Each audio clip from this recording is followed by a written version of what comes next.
Fala da Kaisao, Sinakiradio. Isakini alatsnainy hatramin'ny zoma amin'ny 5 sasany alina ora eo. Mivavaka fiavenana iarahanao ny mpanompon'Andriamanitra Radio Kolo Salama mivady sy ny groupe izay maresy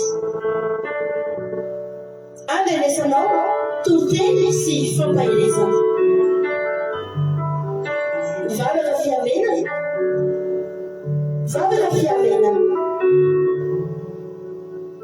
sambatra izay volanihaino ka miaro tony mandrakariva eo avavahady ary miandry eo amin'ny lambaravarana. Ny alohan'ny fiavenana amin'ny alina no maso mba hisaisaizako ny teninao. Vavaka fiavenana, vavaka fiavenana.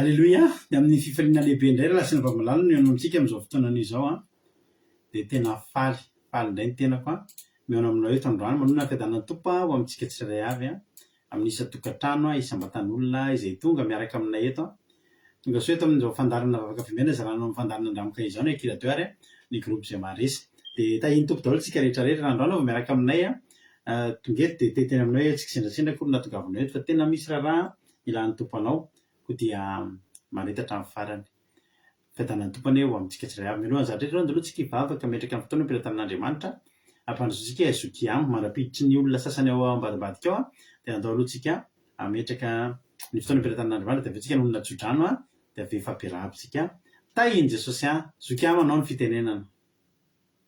Alléluia, manona fiadanan'ny tompo amintsika tsirairay avy tonga amin'izao vavaka fiambenana izao. Misaotra pasterana amin'ny fitenenana hiara hivavakantsika hanomboantsika izao fotoana vavaka fiambenana izao.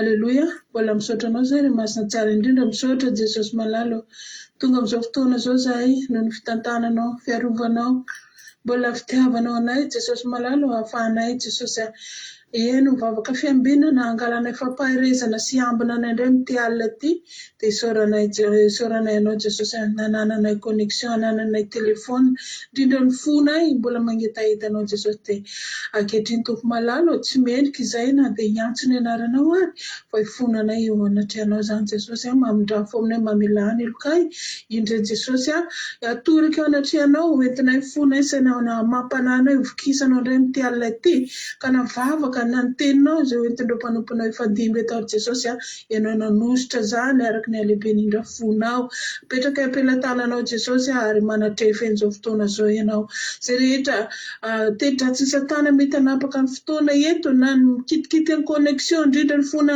sainay dia didina tsy andraiky tsy anam-pahefana ho ianao rery ihany Jesosy nanjaka eto dia ireo namanay mbola tsy tonga eto afangianao ny dian'izy ireny tsy sotisanjara tompo malalo tiandreo ny lehilahin'ireo mpanomponao rehetra izay hitondra fotoana eto androany dia voninahitra ny ho atolotra eo anao mandrakizay. Misaotra ray masina tsara indrindra, misaotra Jesosy. Alleluia, amen.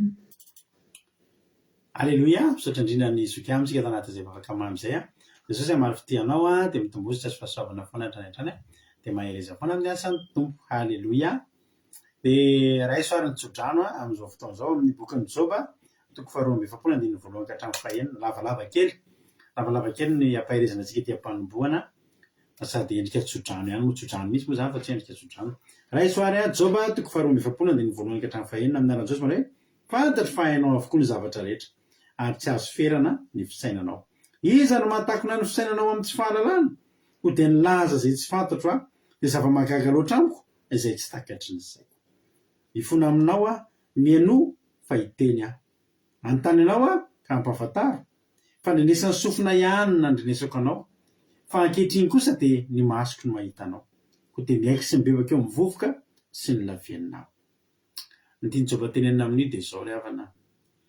misy fotoana zao fa tena miteniteny foana mihitsy ohatrany hoe tsy misy Andriamanitra tsy mahavita nininy zany Andriamanitra ohatrany hoe voafetra ny herin'Andriamanitra mety misy amintsika koa ngamba efa mba nieritreritra zavatra ohatr'izany manoloana ny zavatra zay lalovanao manoloana ny zavatra zay mahazo anao de mety izy hoe tsy vitan'Andriamanitra tsony kosa ngamba ty fa de efa tsy hitako tsony zay ho atao amin'ity ama misy zavatra irinao sy mba antenainao de ohatrany tsy sahanao kory no manantena sy mino an'le izy fa izy na de le ohatry zao fotsiny ary ohatra hoe ahoana re ohatra hoe miandrana zavatra 10 metatra na na 2 metatra ary tsy maninona ozy ianao fa zay mahasoa ataon'Andriamanitra zay mahasoanao ataon'Andriamanitra fa raha rehefa mitena zany de ohatrany feratsika le herin'Andriamanitra ka za de teny aminao androany manao hoe iteny takan'ny Joba koa any ianao arinan'ity androany ity hoe tena aika iainao avokoa ny zavatra rehetra Andriamanitra laza zay tsy fantatra fa magaga amiko ka tsy takatry ny saiko magaga loatra amiko tena ho amin'ny anaran'i Jesosy ao amen'Andriamanitra n'izany any ianao miterina azy ity raha vanamana hoe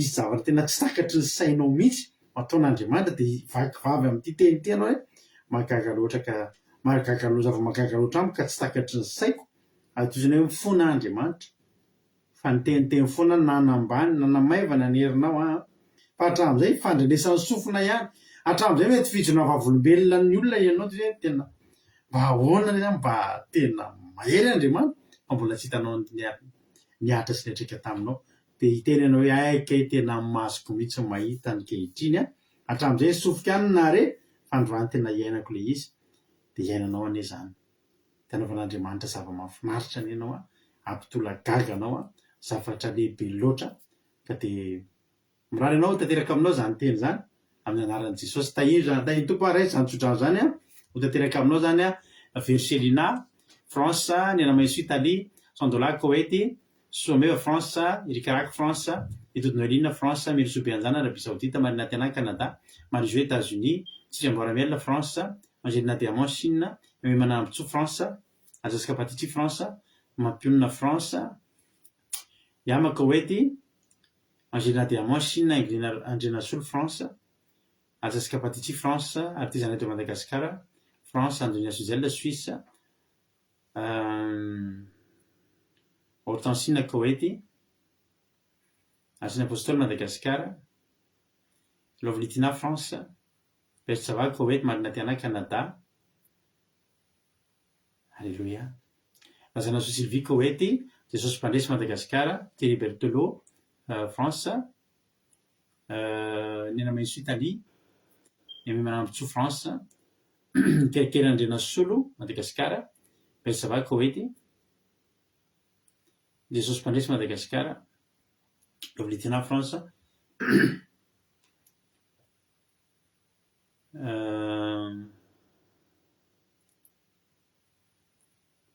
Melisobe Anjana Anguina Rodriguez Alléluia Mihiaran'Andriamalala Allemagne Nambiny Tsomakrina France tainy Jesosy daholo Marizio États-Unis Azaska Patiti France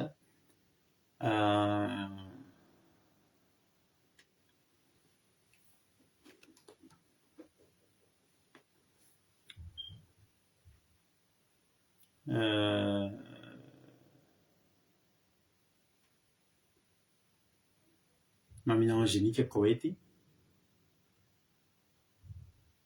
Fabiola Koweity Artisanat de Madagascar France Alléluia tahiny Jesosy tsika rehetrarehetra inona no fahasoavan'Andriamanitra azonao ambara sy azonao lazaina androany misy ny antso anay androany efa ty fa misy fahasoavana sy fitahina ty Alléluia de lasa naka fahasoavana sy fitahina mena fotsiny Alléluia mbola nandray fanomezana koa androany Alléluia fa fanomezana avy lavilavitra de tsara nge zao fanomezana zao tena hoe fanomezana tena nomena mpitiavana be totsy ny fitiavana be fahasoavan'Andriamanitra daholo zany ary isaorana an'Andriamanitra de zany nijoroka velona aminareo hoe miany fiainatsika io Jehova io Jehova Jire mahamatsiahy isan'andro izy izy ny hira fenotsika iny de tena lehibe izy ary voninahitra ho azy izy mangina fotsiny ny fahasalamana heritanjaka izay nomeny isan'andro isan'andro tafody soamatsara araka ny vizona vavolombelona ny ranabavitsika linahy isan'andro hoe sotr'andriamanitra tafavory somatsara tao tokantrano zay mianaka ozy izy dia zay koa mba tafavory somatsara tao tokantrano ihany koa ho an'andriamanitra ny voninahitra inona ary ny azonao ambary inona ny azonao lazaina anjaranao zao no miteny fa henira anankiray tsika anatin'ny teritena afaka manoratra fijona vavolombelona dia ovakiko eto aorianan'izay dia tahiny tompo daholo tsika rehetrarehetra ary meno finaritra daholo isika tsirairay avy.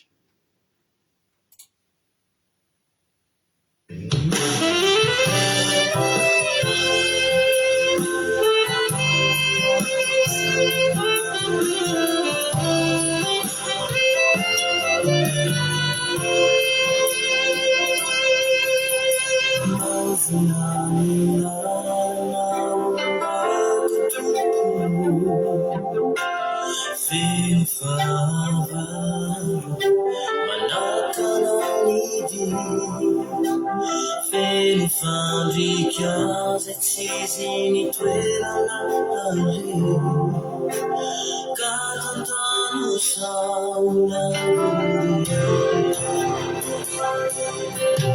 turuya turukiananaru turuyirambari nasiya sulapaka nampiwa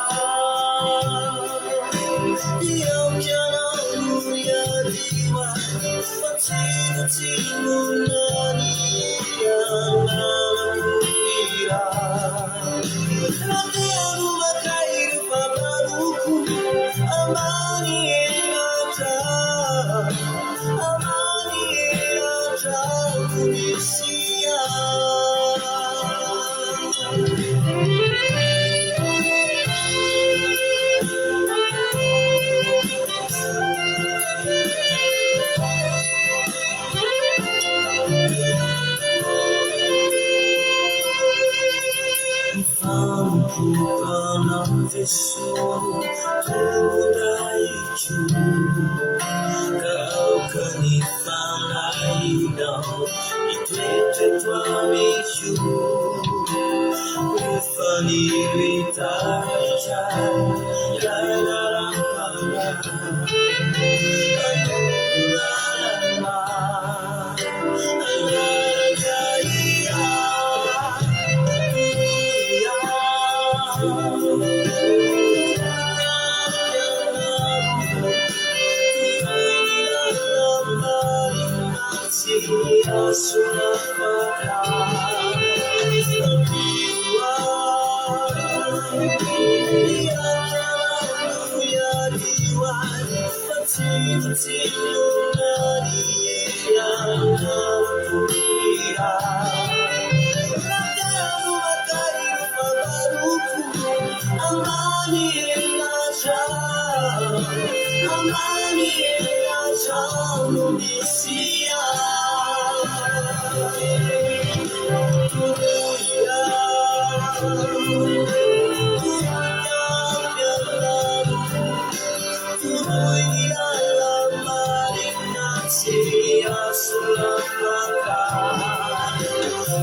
Sotra-betsaka ny Jonathan tsika mitondra ny riva tena tamin'ny sabata iny Jonathan teko rehefa Jonathan tena ny fotoananao tamin'ny sabata iny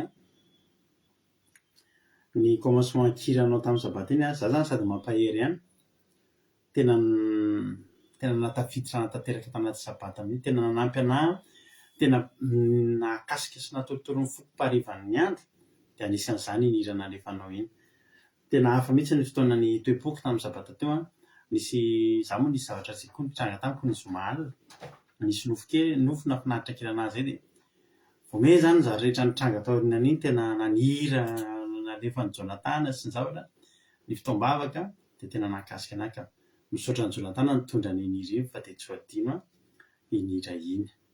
Alleluia. Sady mampahelanareo rehetra mpitarika fotoana ihany koa foana fa mikanto be mihitsy ny fitariana fotoana. Alleluia.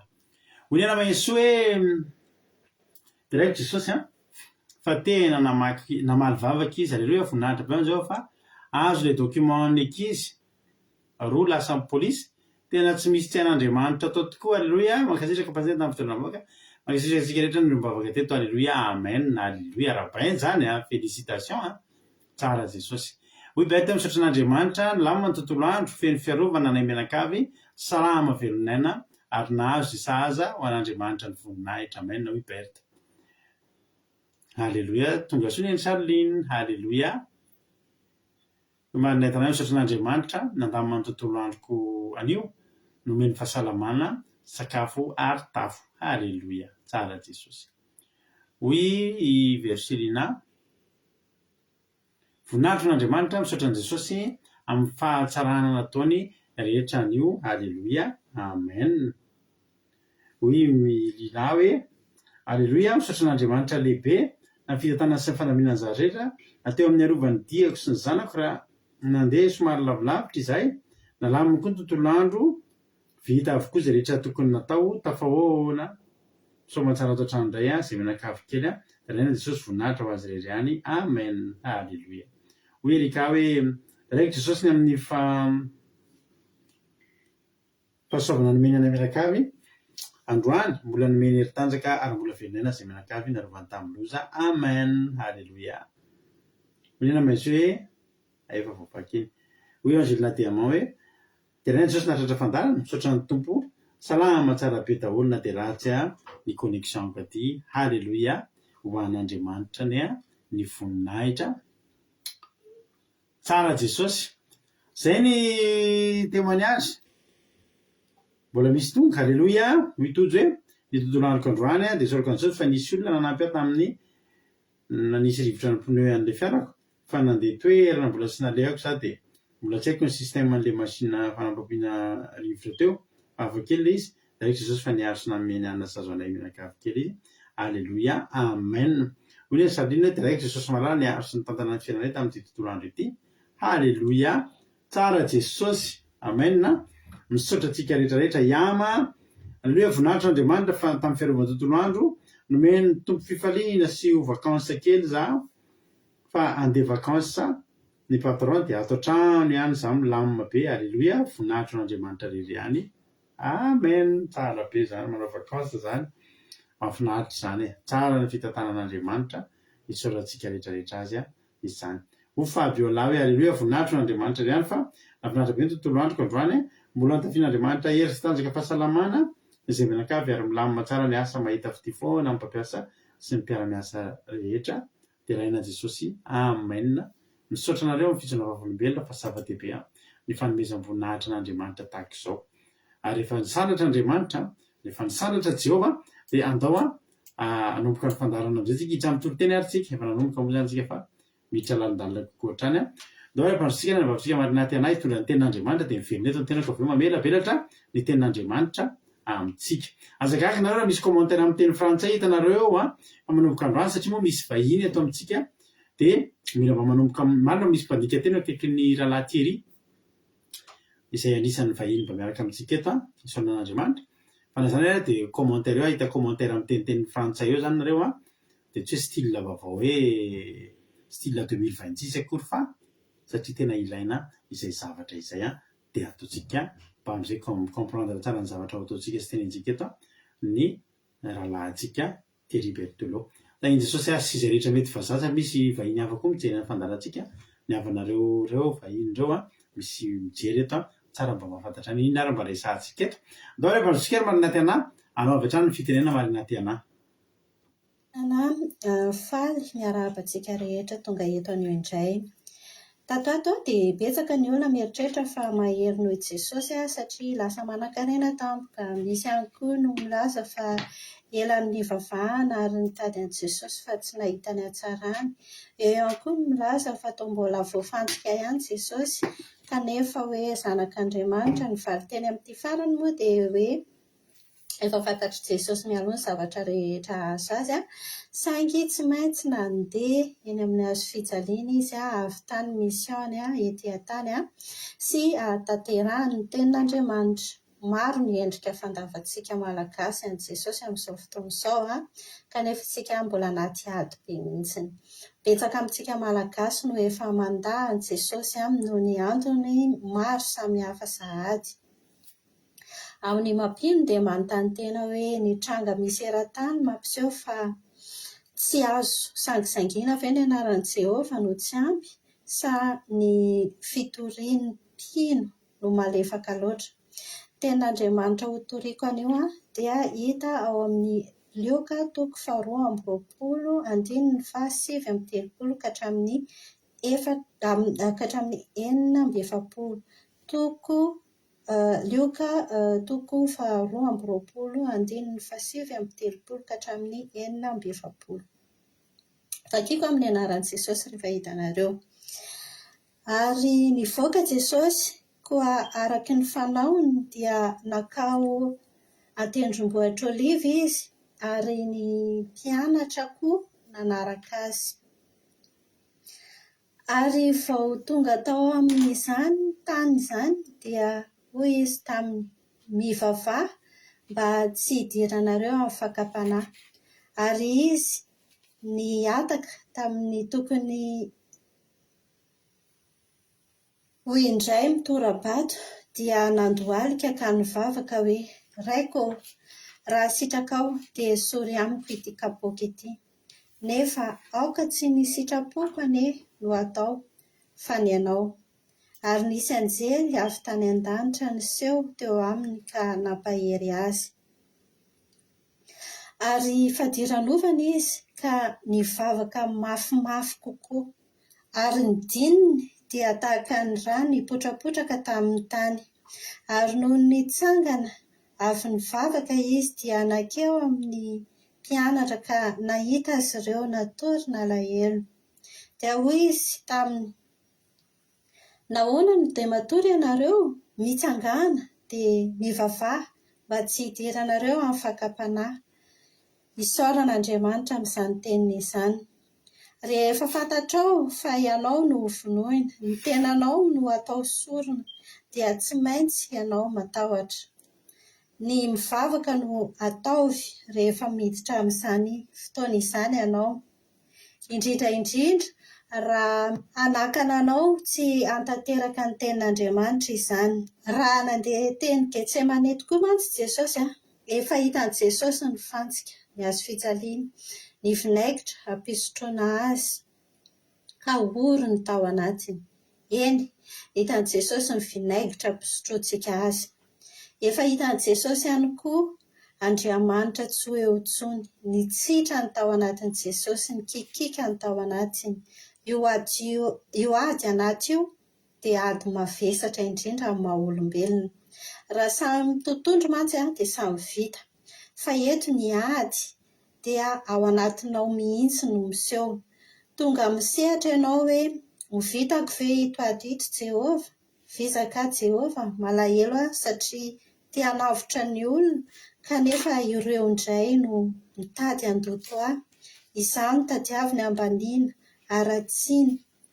Hiala lalana ve za Jesosy? Hiala lalana ve za Jehovah sa handroso? Latsa-drà ny vatan'i Jesosy teto, mafy loatra ny ady anaty. Nandeha Jesosy nitodika tamin'ireo namany. Ireo namany kanefa natory.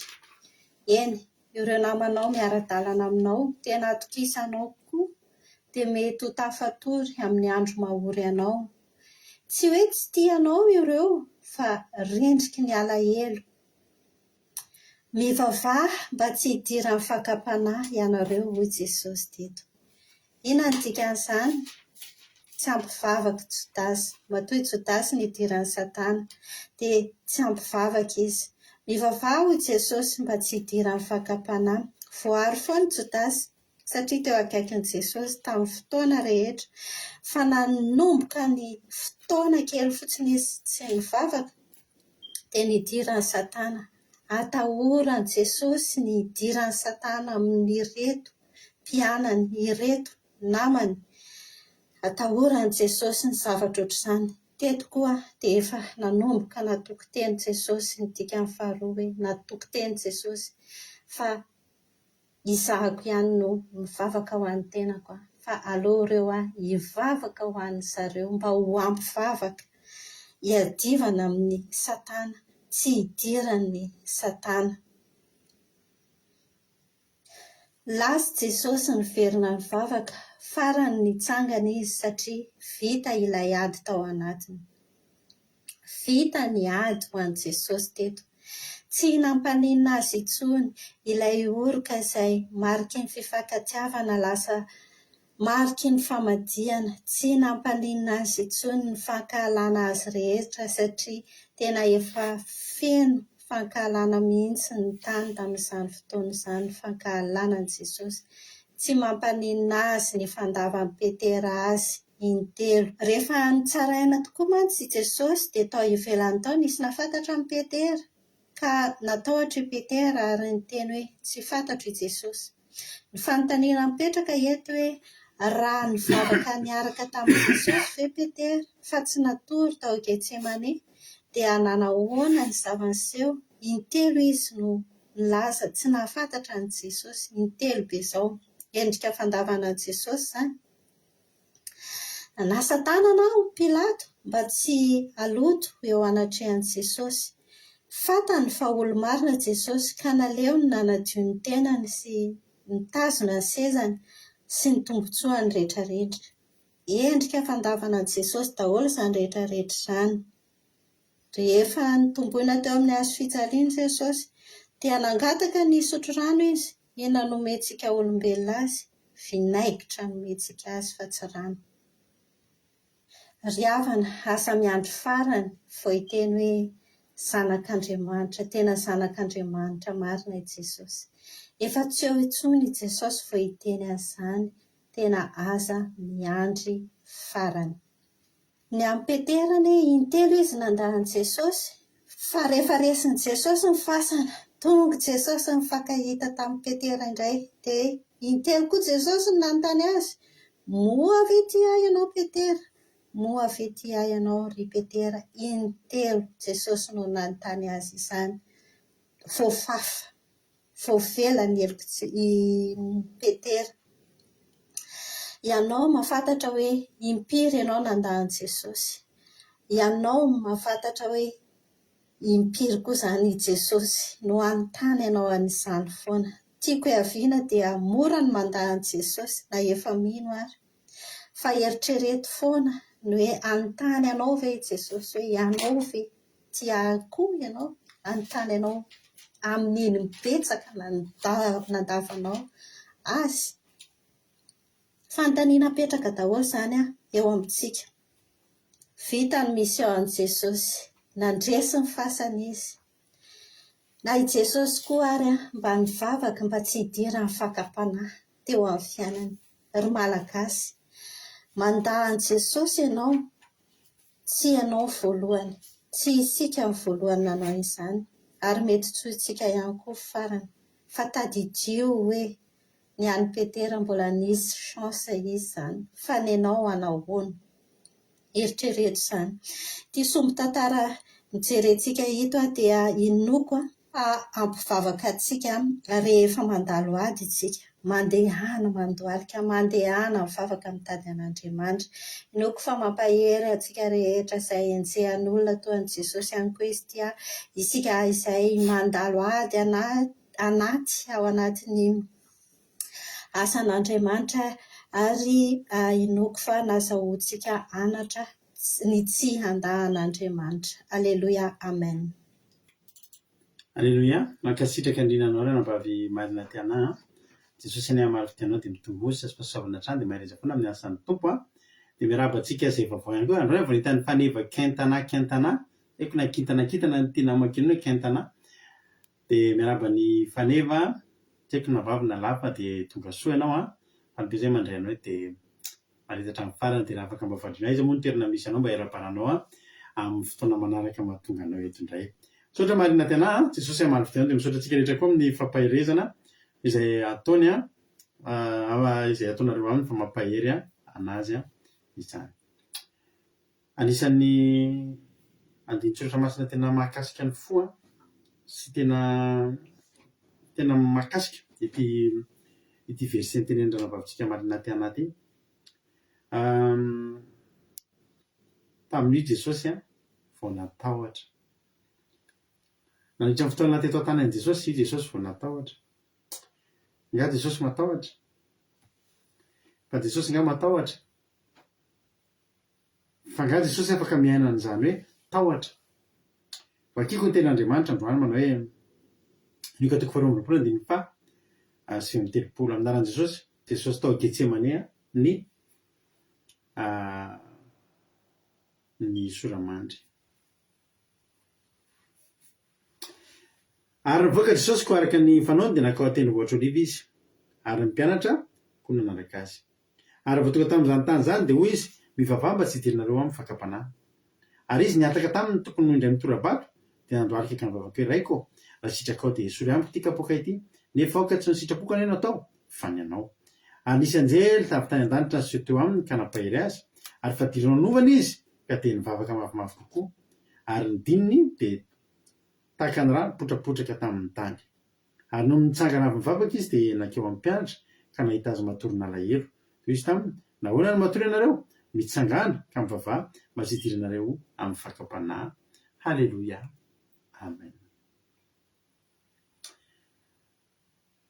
teto Jesosy hatramin'izay Jesosy nandeha mitokana rery dia ny olona manantona anazy misy fotoana Jesosy mitsoaka ny olona satria Jesosy mila mitokana mivavaka miaina amin'Andriamanitra ilaina ny mitokana mivavaka mba manana ianao an'izany fotoana izany rehefa mba manana fotoana malalaka mba hitokana misy rahateny anglisy zay miteny hoe za Jehovah tsy hangataka ninina androany tsy hangataka volamena tsy hangataka volafotsy fa zao mba te hiresadresaka aminao fotsiny halleluia mahafinaritra zay hitononkiri zay mba te hiresadresaka aminao fotsiny anananao fotoana mba miresadresaka amin'ny Jehovah Andriamanitra fotsiny aza hoe misy olana ihany dia hangataka ihany fa matadidio zay hoe misy fotoantsika mila mba miresadresaka amin'ny Jehovah mety ny ataonao miresadresaka amin'ny Jehovah kivikivy ianao miresadresaka amin'ny Jehovah fa kazana mitsitoy ianao dia hiadana ho ny tenin'Andriamanitra fa teto indray Jesosy nila lamana izy ry havana malala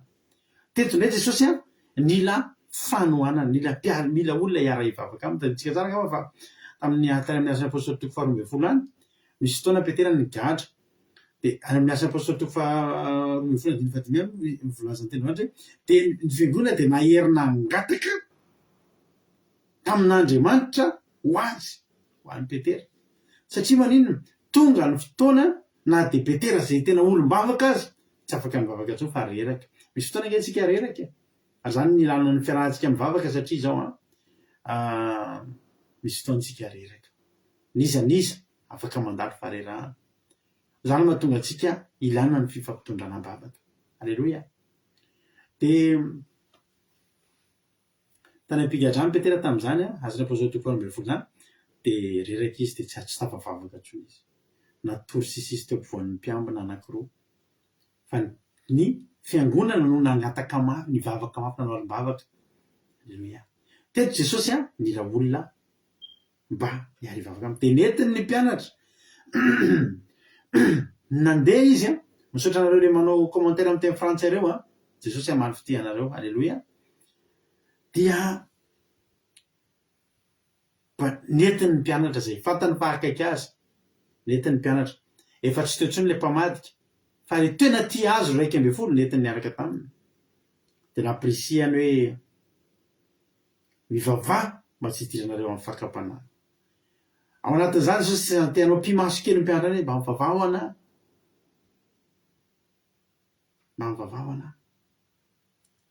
fa ny tena ngeza be koa dia zao Jesosy koa mpianatra ivavaka ho azy satria raha tafiditra amin'ny mpianatra amin'ny fakapanahy Jesosy aza ho voasambotra. Jesosy ingery avana zany na de hiatrika ny problème ny ary izy tsy mbola manadino ny mpianatra, mbola lehibe aminy ihany ny mpianatra hoe tandria aminareo favaha mba tsy hidiranareo amin'ny fakapanahy. Vity zay de lasa izy na de niataka tokony ondry amin'ny torapata de nandohalika izy ka nivavaka hoe raiko raha sitrakao de sory amiko ity kapoka ity. Inona ny hevitra zany? Tena tsapan'i Jesosy fa tena navezatra io kapoka io, tena nangidy io kapoka io. Ingery naparana Jesosy tamin'ireo mpianatra anankiroa izay tonga teo aminy mamany nyteny alao zanak'iroa mba hiary mipetraka aminao fanjakanao ndray eo ankavanana ndray eo ankavia. Sainareo ve nisotra amin'ny kapoka? Ingery izy ingery kapoka Jesosy aza tsy nahazaka an'le izy. Hoy Jesosy hoe raha ohatra raha mety raha sitrakao de sory amiko ity kapoka ity. Alleluia. Satria mafaitra io kapoka io. Misy fotoana isika mangataka hoe Jehovah sory amiko ity kapoka ity. Misy fotoana isika mandalo épreuve, misy fotoana isika mandalo fitsapana, misy fotoana isika mandalo ady, misy fotoana isika mandalo zava-mavesatra sy lalatsarotra. De zao no tenentsika n'Andriamanitra mba hisory amiko ity kapoka ity. Raha sitrakao hisory amiko ity kapoka ity. Nefa amin'ny mahazanak'Andriamanitra an' Jesosy, amin'ny mahazaza endrim-pakato azy, ary izy nampianatra an'izany Jesosy nampianatra an'izany mihitsy. Ao Jesosy any amin'ny Matthieu toko 9 rehefa nampianatra ny mpianatra hivavaka izy. Lavaka itsika kely Matthieu toko 9. Matthieu toko 9 andininy 7. Ary raha mivavaka ianareo de aza manao teny maritaka ny gentilisa fa ataony ny amarony teny noenony azy. Fa aza manahaka azy anao fantatry ny rainareo izay ho anareo raha tsy mbola mangataka azy aleo. Ka amin'izany vavah toy izao ianareo, rainezany an-danitra, masinana eny ianareo, ho tonga ane fanjakanao. Andiny 20. Atao ane sitrapona hoe ity atantaka ny any an-danitra. Alleluia. Ndikan'izany Jesosy tsy mampianatra fotsiny fa izy mampianatra. Zao ny tenin' Jesosy tamin'ny mpianatra, tamin'ny Jehovah Andriamanitra. Raiko raha sitrakao de hisory amiko ity kapoka ity. Nefa aoka tsy sitrapoko anao ny atao, fany ianao. Zany hoe mety aminao fa fangatahana ihany ny anahy. Zany ange ny tena tokony ataontsika. Misy amintsika tady anao ozy le olona any ambanivohitra hoe bout de force. Tady anao bout de force fotsiny izy. Zany tsika zany misy fotoana te anao forcine fotsiny tsika amin'io fangataham-bavaka io fa ny Jesosy napetrany mihitsy. Raha ny sitrapony Jesosy de sorina aminy le kapoka. Fa zao no napetrany teo ampelantanin'Andriamanitra. Zay sitraponao no akoho tanteraka. Alleluia. Io kapoka io mafaitra io. Mahatonga an'io mafaitra pure be mihitsy ny ao anatin'io, mafaitra pure. Ohatrin'ireny tantely tena marihatra be reny zany io kapoka io ny ao anatin'io satria maninona misy ny fahotako, misy ny fahotany Erika, misy ny fahotany Ralalay, misy ny fahotany Berta. Alleluia. Zay no nahatonga ny mafaitra be. Nefa ozy izy aoka tsy ny sitrapoko ane no atao, fany anao. Mandinika an'io de hitako hoe miara-nenina ihany Jesosy. Satria Jesosy nahita ny tantaran'i Davida. Davida nitenany amin'ny Salamo 150 any. Hoy Davida hoe niantso an'i Jehovah, niandry de niandry an'i Jehovah izy Davida, de nitody de niaino ahy izy, de nitodika nitsijo ahy izy ka nandreny fitarainako. Alleluia. Hoy Jesosy hoe andeha angataka zao de mba ohatran'i Davida ihany. Sao de mba ataon'i Jehovah ohatran'i Davida hoe nangataka Davida de mba nitodika. Fa nitodika ve Jehovah? Tsy nitodika Jehovah. Tsy niteny Jehovah. Inona le eritreretinao tsy nitenena Jehovah? Tsy nesoriny le kapoka. Zany hoe tena marina tsy nanala kapoka ny nataon'i Jehovah fa niaino an'i Jesosy izy. Rehefa niaino an'i Jesosy izy de inona ny nataony ry havana? Andininy fa 3 teo ambany io ihany. Ary nisy anjely avy any an-danitra nisy eo teo aminy ka nampahery azy. Alleloia. Amen ry havana. Misy fotoana eo amin'ny fiainantsika tsy ny kapoaka ny esorin'i Jehova fa anjely mampahery no alefany. Ina moa ny hevitra izany? Misy lalina tian'Andriamanitra ny lovantsika, na niady lalovantsika io aza, misy zavatra tian'Andriamanitra tongavana. Iza moa ry havana ny te handeha amin'izany tany efitra? Fa volazan'ny ten'Andriamanitra fa nalefako any amin'ny tany efitra zany zanak'Israely mba izahako izay ao am-pony. Ny tany efitra tsy fampijaliana avy amin'Andriamanitra. Fa ny tany efitra nataony fitaovana ray nentin'Andriamanitra ny fankalalana, sehatra anankiray nentin'Andriamanitra ny fankalalana tamin'ny zanak'Israely. Jehova nafantatra an'ireo, ireo nafantatra an'i Jehova. Alleluia.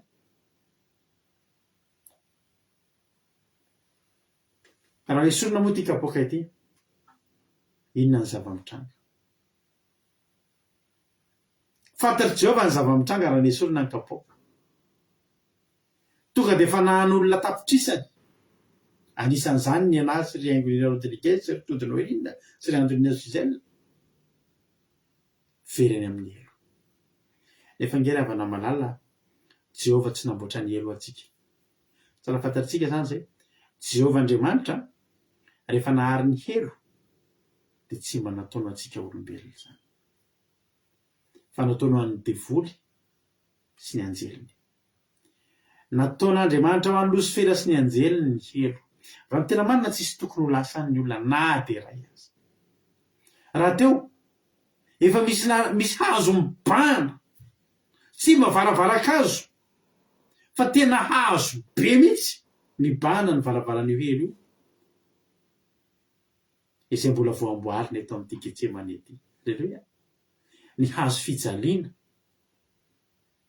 no mibana ny olona tsy handeha hiditra any amin'ny elo. Io zany zao varavaran'elo dia ty hazo fijaliana manampiny eo. Ny hazo fijalian' Jesosy mitsatoka eo amin'ny lalana makany amin'ny elo, mahatonga antsika hivily lalana ho any amin'ny fiainana. Alleluia. Lasany amin'ny elo ny olona izay mandingana, izay misisika miala n'io hazo fijaliana. Natongavan'i Jesosy eto tany nge ry havana, mba tsy hisy ho very izay rehetra mino azy, ary ny finoana azy no tsy idirana any amin'ny elo. Izay tsy mino azy dia ireny olona be dia be tonga any amin'ny elo. Amin'izao fotoana izao betsaka ny olona mijaly any amin'ny fiainana tsy tany.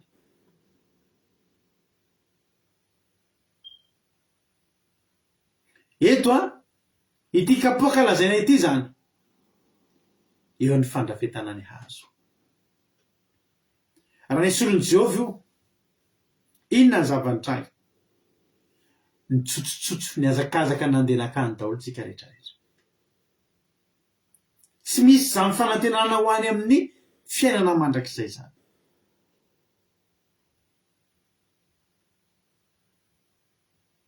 Hoy Jehova Andriamanitra, tsy ny kapoaka ny esoriko Jesosy fa ny anjely nomeko ampidiniko ampahery anao. Misy fotoantsika mandalo ady koa tsika. Misy fotoantsika mandalo épreuve tena mafy. Misy fotoantsika mandalo tena lalatsarotra. Dia mangataka tsika Jesosy afaoty. Tompo atsaharo zao. Dia le izy tsy mitsahatra. Fa inona zava-mitranga? Anjely ny midina mamery atsika. Dia jereo nge ny ady efa lalovanao fa tao vitanao le izy. Misy fotoantsika tena manontany tena, hoe nanontany tena zany. Ahoana nananakely ny voahana tamin'ny ady? Ahoana nafahako herin-tsaina niatrika an'ireny zavatra eny? Ahoana nafahako nanaherim-po niady tamin'ireny zavatra ireny? Niady tsy nesorin'Andriamanitra, fa ny anjely ny nampidiny ny ampahery anao. Tsy ny kapoaka ny nesorin'i Jehova, fa ny anjely ny nampidiny ny ampahery an'i Jesosy. Amin'ny film La Passion de Christ iny tena hita tsara mihitsy io sary io. Rehefa avy niteo Jesosy nitomana, dia nidina le anjely nampere azy, tonga dia nitsangana izy, dia hitanao izy ireny nitsahany le biboloha, le bibilava, endriky Satana zany. dia nidina ny anjely dia nampahery azy. Ao ambadika io kapoaka io misy voninahitra. Na Jesosy koa ary tsy tafaverina teo amin'ny voninahiny raha tsy nisotro an'io kapoaka io hatramin'ny farany. Satria voninahitra Jesosy teto an-tany inona mory amana? Orakorahan'ny olona teny ambony zana-biriky dia hosana amin'ny avo indrindra zanak'Andriamanitra velona. Zay nge mba voninahitra lehibe indrindra azon'i Jesosy. Raha tsy nisotro an'io kapoaka io Jesosy dia nijanona ho raby teny amin'ny teny an-tany teny, tety an-tany tety. Fa ao ambadika io, halleloia. Mba soraty amin'ny teny frantsay misy teniko ity zay mahafaka mihoatra azy. Ao ambadika io kapoaka io misy voninahitran'Andriamanitra. Ao ambadika io le voninahitra. Hitanareo Goliata sy Davida. Hoy izy Davida, ahoana re ny atao amin'izay mahafaty an'io lehilahy io? Toy izy ny olona, zay mahafaty an'io dia tsy mandohetra ny tanàna drainy. Zay mahafaty an'io dia omena rem-behivavy. Zay mahafaty an'io dia omena zanakavavy mpanjaka ho vatany. Toy izy Davida, sahako zany. Halleloia. Zinona moa Davida?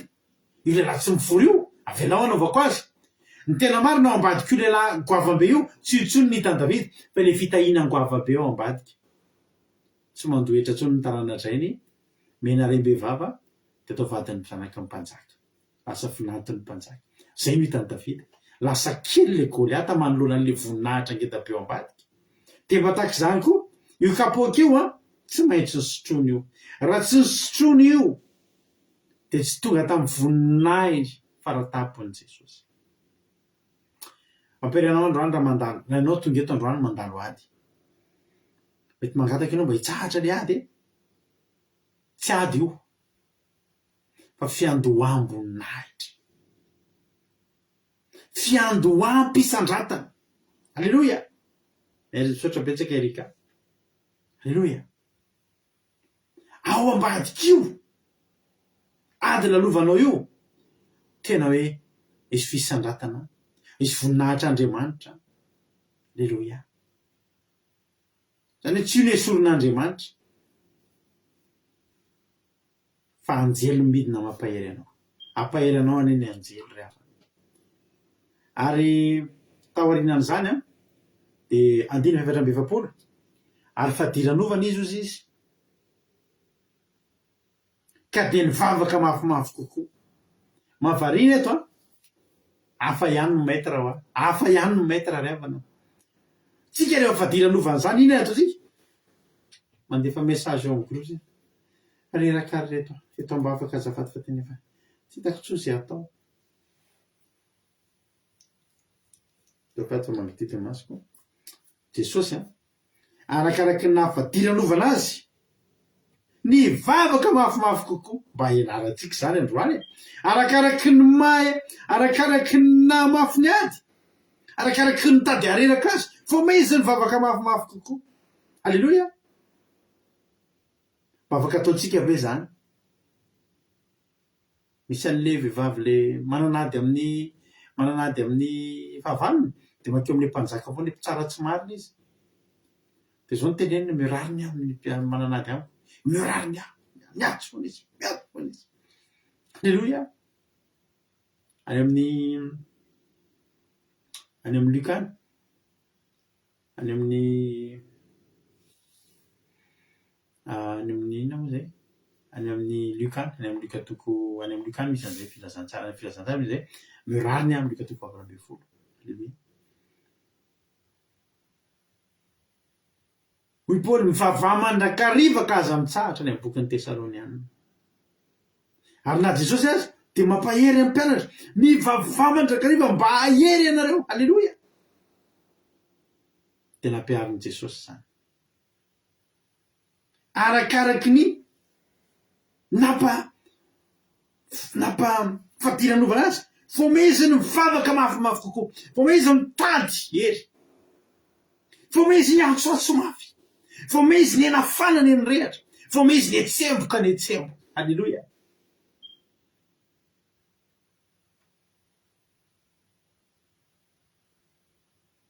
Alleloia.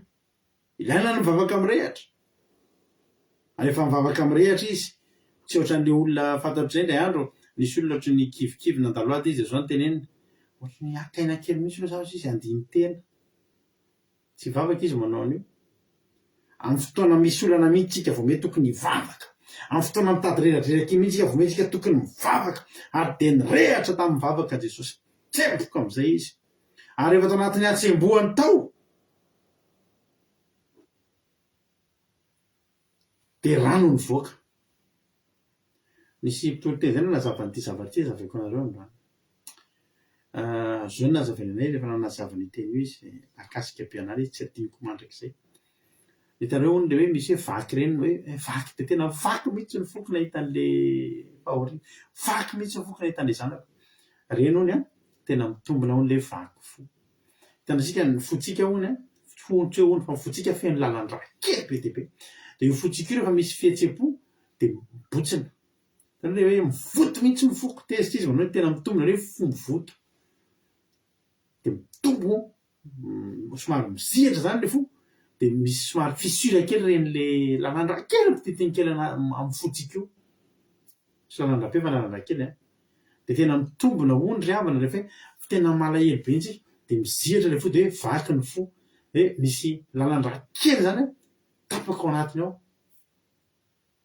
de raha bo be loatra iny le fahavakisana iny de misy raha mihitsiny a voaka amin'le lalan-draha kely tapaka de mievacuer raha zany ny fotsika de io nahazo an' Jesosy io hono raha fanazavany ara tsiansa zany tena nalahelo be mihitsy Jesosy de vaky ny fony de nievacuer raha ny fony de nivoaka tamin'ny masokotitra le izy nivoaka tamin'ny masokotitra ny tady lalina ivoaka le raha fa inona ny navaky fo an' Jesosy Jesosy teo ny tena marina teo ihany le hoe matahotra am'le zavatra hitranga satria Jesosy de nitafy hery nanapotra tamintsika ihany koa fa sady olombelona izy ny Andriamanitra de Jesosy niaina ny toe-potsika iainantsika eto faly tsika de faly mitataintsika de mitataina malahelo tsika de malahelo fa izao ny tena nampahelo an' Jesosy tamin'io fotoana io fatany fa raha hosorony ny kapoaka de tsy maintsy misy dingana ho ataony ahoana moa nazavain'ny mpianatra fa ho avy izy fotoana ny zanak'olona de ho atolotra ny zanak'olona de ombona amin'ny hazo fijaliana de maty izy de alevina izy de hidina any amin'ny fiainatsika 3 andro satria amin'ny andro fahatelo de hiakatra ho an'ny an-danitra zao le avana malala toerana ray tsy misy an'Andriamanitra any am-ponja misy an'Andriamanitra any amin'ny hôpitaly misy an'Andriamanitra anaty lapasoa misy an'Andriamanitra ato amin'ny tefitrano hitoriko teny ity misy an'Andriamanitra any amin'ny efitrano Angelina Diamant misy an'Andriamanitra any amin'ny Tody Noeline misy an'Andriamanitra any amin'ny Kodanela misy an'Andriamanitra fa toerana ray andry ny tsisy Andriamanitra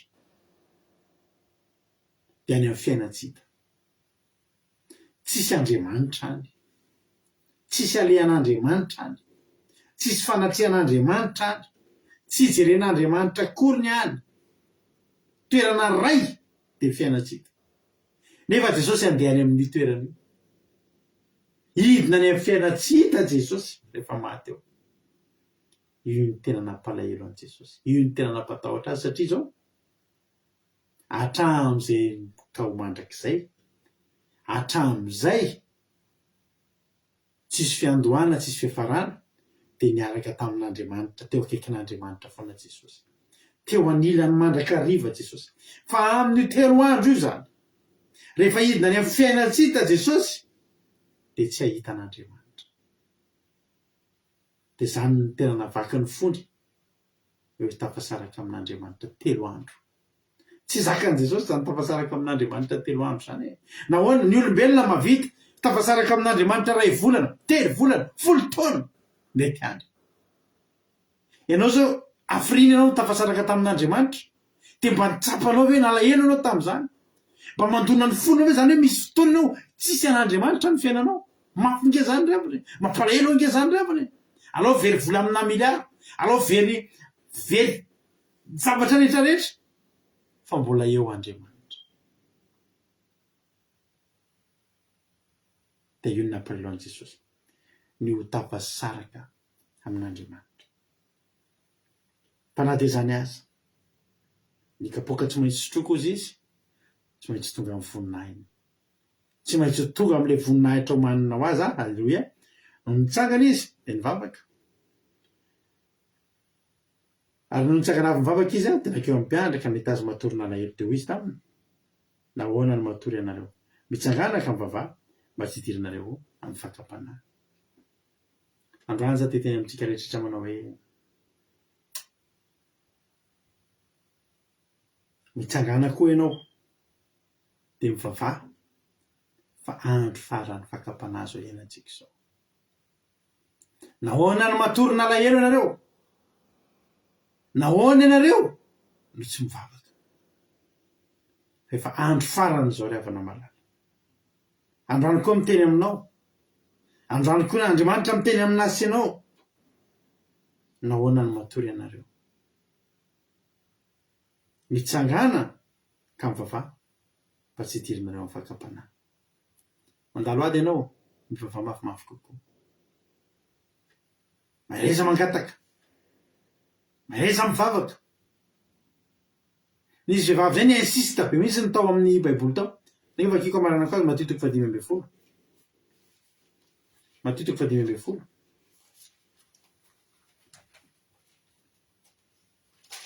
Matthieu 5:10.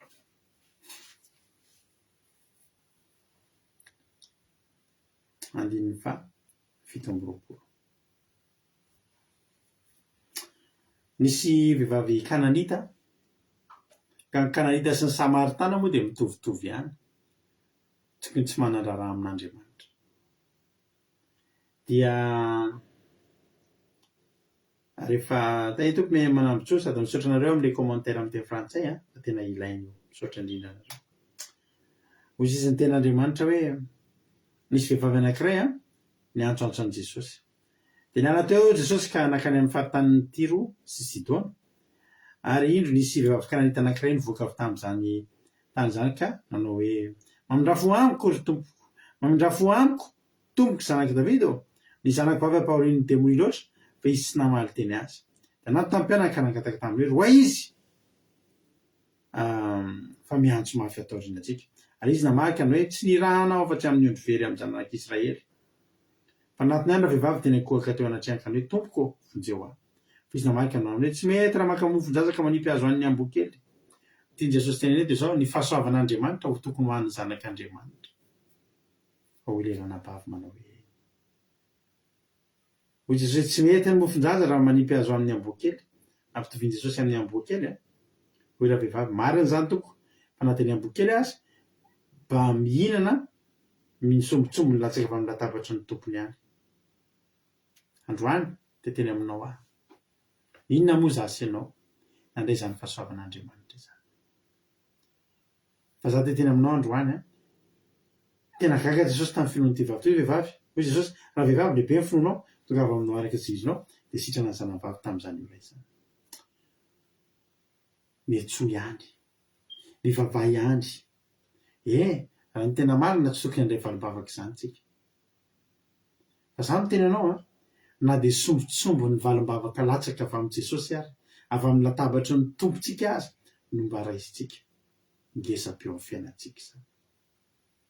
ary ampo antsika ny fahasoavana, sitrana ny zanany.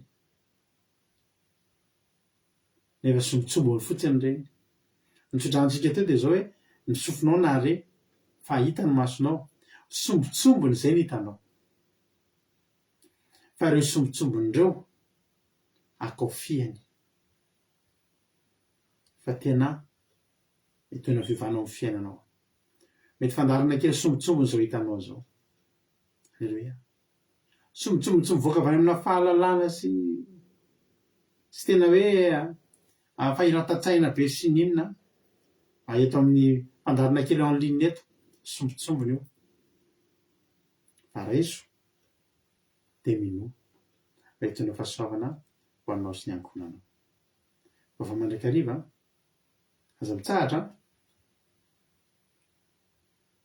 dia vitanao ny voninahitra Andriamanitra. Tonga ny misaotra marinadanazy tao anatin'izay teny izay. Kapoaka sotroe ambadika io voninahitra Andriamanitra. Ino ny anara, ino ny kantoko a radio ty radio.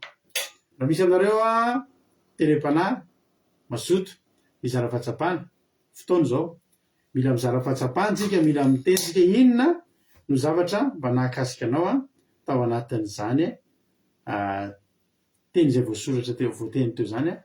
Dia raha izara fahatsapana anao dia afaka miantso dia teny aminao hoe anjaranao zao a no mizara fahatsapana. Miantso amin'io numéro io nareo a, amin'io compte io messenger koa dia miditra mivantana ianareo a raha mazoto mizara fahatsapana. Izary a no izara fahatsapana voalohany hotahiny tompony antsika rehetra, hotahinany ny teny izay voatory a ho an'Andriamanitra rery a ny voninahitra. Fa tsika ampiditra olona izara fahatsapana isika dia tonga dia metsika fitenena avy hatrany ary a ny rahalahintsika tojo anao ny fitenena, inona ny azonao ambara, inona ny azonao tenenina.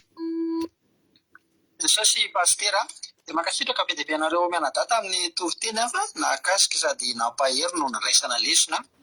Ny tena nahakasika ana voalohany hoe mivavaka aloha tsy atao hoe forsinina fotsiny izany mivavaka fa araka ny mivavaka nampianaran'i Jesosy hoe ny sirampon'Andriamanitra no tanteraka fa tsy ny antsika. Dia ny tena nahakasika ana koa hoe na dia Jesosy aza dia mbola nivavaka mba tsy hidirana amin'ny fakapanahy koa. Dia arakaraka ny alahelony, arakaraka ny ady lalovana, arakaraka ny namafy an'ilay izy a no vomay ny vavaka misimisy kokoa izy. Haleloia. Dia ny tena nampalahelo anazy koa hoe tsy tafaray tamin'Andriamanitra, hoe tsy afaka hivavaka amin'Andriamanitra zany any amin'ny elo, satria any amin'ny elo dia tsy misy fanatrehan'Andriamanitra. Hoe 3 andro tena vaky ny fondry, mipatrapatraka mihitsy ara ny rà, mipatrapatraka lasa mivoaka rà mihitsy ilay izy na tsy amboany. Dia hoe ianao izay 4 andro a tsy nanana fifandraisana tamin'Andriamanitra nefa tsy malahelo. Ianao izay 4 herinandro tsy nanana fifandraisana tamin'Andriamanitra nefa tsy malahelo. Fa tokony Jesosy tokony ianarantsika Jesosy. Haleloia. Dia tiako ny tena nakasika anareo hoe matory nalahelo, hoe nahoana dia matory ianareo. Dia izao zany tena fotoana tokony tsy hatoriana, tokony tena vomay ivavahana mafimafy kokoa. Haleloia. Dia tahin Jesosy taholy. Haleloia. Mankasitraka ny inanao a raha tojo a tao anatin'izay fizarana fahatsapana mampezana entinao zay dia Andriamanitra manakiny pasoavana ane maro fitianao a dia mitombozy sy mitombozy soavana trany dia mahereza foana amin'ny asan'ny tompo a raha tojo. Haleloia. Mahafinaritra be fizarana fahatsapana. Azika piditra olona fa manaraka indray izara fahatsapana manaraka. Raha efa ao indray ary nambavitsika Ingilina Rodriguez a dia to dia metsika aza avy hatrany ny fitenenana, inona ny azonao ambara anao ny fitenenana. Mankasitraka pasitera na amin'ny fitenenana dia manao fiainana Jesosy amintsika rehetra. Dia mankasitraka anareo mianao tako tamin'ny tenin'Andriamanitra androany ny tena nakasika be anahy dia hoe Jesosy a raha toa izy ka tsy nisotra an'ilay kapoaka dia nijanona ho rapy dia nijanona ho rapy foana fa nisotra an'ilay kapoaka izy atao ambadika izay no nisy ny voninahitr'Andriamanitra. Dia faharoa ilay hoe na dia arakaraka ny nampamafy ny zavatra nitrehany a dia vao mikoa izy tena nahery mivavaka. Dia tsika koa izany rehefa mandalo ady mandalo olana dia tokony eo tsika tena mivavaka mafy ary dia tokony mivavaka foana. Dia fahatelo ilay hoe Jesosy a dia nahatonga an'i Jesosy tena alahelo izany izy ilay hoe tsy ahoana tsy mahita an'Andriamanitra ilay izy ilay hoe ho any fiainantsika mandritra ny 3 andro. Dia ny Jesosy 3 andro ara dia tena naikady zaka mihitsiny dia mampandiny tena antsika izany hoe ohatra ny ahoana ny fiainantsika izany hoe tsy misy an'Andriamanitra izany satria ilay hoe misy ny olona tena hoe tsy an'Andriamanitra ny fiainana mandavan-taona eny. Dia ny Jesosy nefa 3 andro fotsiny ara dia naikady vitany a dia mampandiny tena be antsika izany zavatra izany. Dia izay tena nakasika be anahy pasitera dia mankasitraka indrindra tahin Jesosy. Amen. Haleloia. Mankasitraka indrindra anao a ranabavy Ingilina Rodriguez a. Jesosy ane maro fitianao a mitombositra sy fahasoavana trany. misy zara-pahatsapana faraparany soraty eo zay hitanareo fa ira tokony mifanaraka am'izany misy rehefa hitako iny moa le any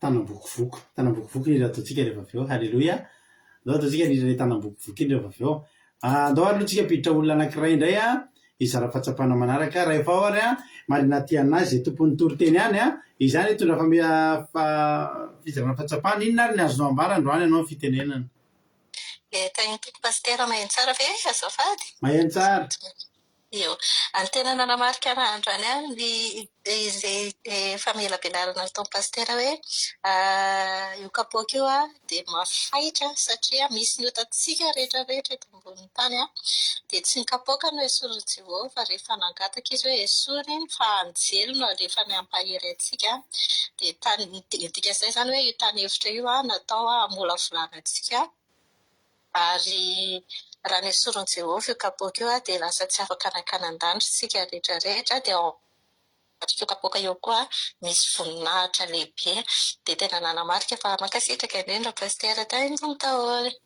alleloia mankasitraka indrindranao marina ty anato anatin'izay fizarana fahatsapana mamy be zay andriamanitra manakripasaovina marifitianao dia mitombositra sy fahasoavana hatrany dia mahereza foana amin'ny asan'ny tompo sotrana rehetra ny zara-fahatsapana fa mamy be mihitsy ny fotoana izaranareo fahatsapana ty dia anisan'ny tena mba mahakasika ny foko mihitsy rehefa pasika ty loha zay tsy maintsy ataotsika ty amin'ny pasika alleloia tsy maintsy ataotsika ty rehefa amin'ny pasika fa androany loha izy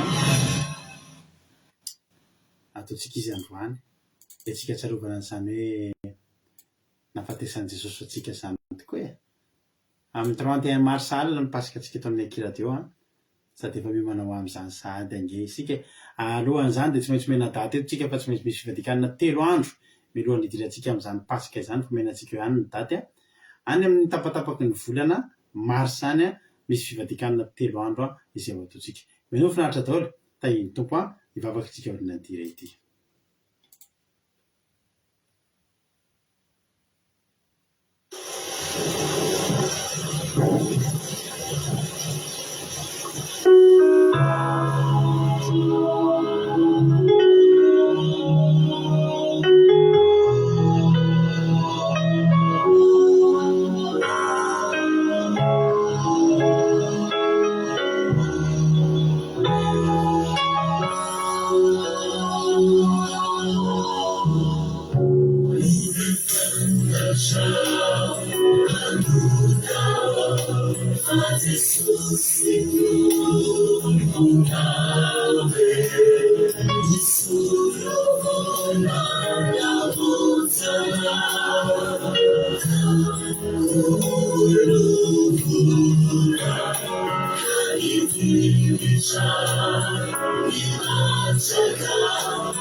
Alleluia.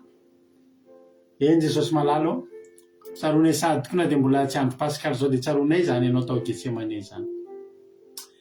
Jesosy malalo misaotra anao zay anaiky ny sotroanao ny kapoaka, misaotra anao zay anaiky ny sitrapon'Andriamanitra. Dia ny androm-piainanay rehetra dia isaoranay anao ny amin'ny namonjeranay Jesosy. Fa raha tsy nandalo tao Getsemane ianao, raha tsy nohosioseny ianao namoaka an'izany dinitra sy raha izany dia tsy voavonjy izay. Mideranao, mankalaza anao ary manome voninahitra sy misaotra ny anaranao zay. Jesosy io ankehitriny dia atokanay ho anao ny andro sisanay rehetra. Da apetraka eo am-pelantananao ty fiainanay ity. Tsy avelanay Jesosy Alleluia. Tsy avelanay ho raraka tany zany. Da tena ho avy izay isitraka an'izany famonjena nataonao zany, izay tena naharary anao tokoa Jesosy. Nafizanao an'Andriamanitra 3 andro ary tena hoe nijalianao teo ambonin'ny hazo fijaliana. Mandrakizay azavelanao ho adininay zany ka ho ambaninay na ho ataonay tsinitsiny. Fa izany no entinay miakatra makany aminao amin'ny andro famonjena Jesosy malala. Dia tehirizy izay tsirairay avy reto mba ho voatahiry amin'izany andro lehibe zany, araka ny teninao raha ho tonga mo ahita finoana va. Dia ho hitanao izay rehetrarehetra reto amin'izany finoana lehibe. Fa raha tsy teo ianao, raha tsy teo ny Getsemane, dia tsy tahaka izao ny fiainanay. Izany tena mba tsy hovena ty anatinay ary dia amoha avy zato eny tsy manapataperana ty anatinay tsirairay avy. Anao derana aza voninahitra mandrakizay. Halleluia. Amen. Mandrotsika raha lahantsika tojo amin'izao fotoana izao hivavaka ho an'ny firenena. Anao fitenenana. Jesosy taontsika rehetra dia misondra betsaka pasitera na fitenenana dia hivavaka ary tsika. Jesosy malalo misondra betsaka Jesosy fa hita indray Jesosy ny fandaranay androany. Tena mankasitraka anao satria nahazo afatra indray ny tsirairay avy sy ny eno an'izao fandarana zao Jesosy malalo, izay naharitra hatramin'ny farany, izay tsy natoritory dia naheno tsara ny afatra indray androany Jesosy malalo. Fa tena tia nampita ianao Jesosy, nahafinaritra le tsy nampianarinao ny mpianatra fotsiny ny zavatra nataonao, ny teneninao, tsy hoe ny tenenina fotsiny hoe ny sitrapokany natao fa ny ianao nan'Andriamanitra dia tsy teneninao fotsiny fa tena nataonao tokotrany satria hita taratra teto Jesosy. Dia raha ny tena koa ianao mpianatra hoe aza matoritory dia tenenao koa tsy natory fa ianao koa tena nivavaka. Alleluia, tena modely tsara ianao Jesosy. Dia eny tena ho voaray any tsirairay avy izany teninao izany. Tena hirehatra indray ny Jesosy, tena hivavaka na dia anaty alahelo, na dia anaty disadisa, na dia anaty tsy haiko avy fatezerana na fiainana rehetrarehetra, zavatra izay mahazo nay olombelona, problème manarety na rehetrarehetra dia tena vao mahainay hivavaka kokoa, hivavaka bebe kokoa. Amena. Dia indrindra Jesosy ny firenenay izay tena latsaka katerena, tena tena vao mahay koa hivavaka bebe kokoa satria dia tena manjaka ny herin'ny maizina, ny zavatra rehetra fahoriana, alahelo, fangalarana, tsy intsony ao daholo. Dia eny tena hiova fo ny firenena, tena hokasihanao, tena mba haniraka kanjely koa ianao dia hampahery ny firenena, dia hampiova fo ny firenena, tena hikasika ny fanainao masina, tena hikasika ny firenena. Dia ny olona tsirairay avy, ny sabatan'olona mihitsy tena ilatsahan'ny fanainao dia hiova fo, dia tena hivavaka aminao bebe kokoa, mbola hivavaka mafimafy kokoa, anaradianao aka modely anao dia hivavaka mafimafy kokoa amin'ny alahelo sy fahoriana sy rehetrarehetra manjo amin'ny firenena. Dia tena vao mahay androso kokoa, hivavaka kokoa ny firenenay. Alleluia. Dia misaotra betsaka Jesosy malalo, misaotra amin'ny fotoam-bavaka androany dia efa taio sady ny fotoam-bavaka raha-pitso dia ho tafahoana eto indrainay anay tsirairay avy. Inay be anao Jesosy, mamy ny fonay be anao Jesosy. Alleluia. Amen. Alleluia. Mankasitraka indrindra anao izany tojo raha tojo tamin'ny vavaka mamy be izay nentinao dia misaotra marina tena koa tamin'ny toriteny dia misaotra ihany koa ny Zokama tamin'ny vavaka fanomboana mamy be. Dia Jesosy amaly fitehanareo telo mianadahy, amaly fitehanareo ihany koa izay zara-pahatsapana rehetra teto mamy be fizarana fahatsapana. Jesosy amaly fity tombositra sy fahasoavana hatrany dia mahareza foana amin'ny asan'ny tompo. Misaotra anareo rehetra izay tonga niaraka tamin'ny tety ihany koa, fanafana ny fotoana niaraka taminareo. Raha mbola tsy tonga ny amin'irao lanitra Jesosy ka tahiny tompo venena soamatsara tsika dia raha-pitso tsika dia efa eo neto. Ka dia tahiny tompo daholo tsika rehetra dia tafandriamandry tahiny tompo mahereza daholo. Amen.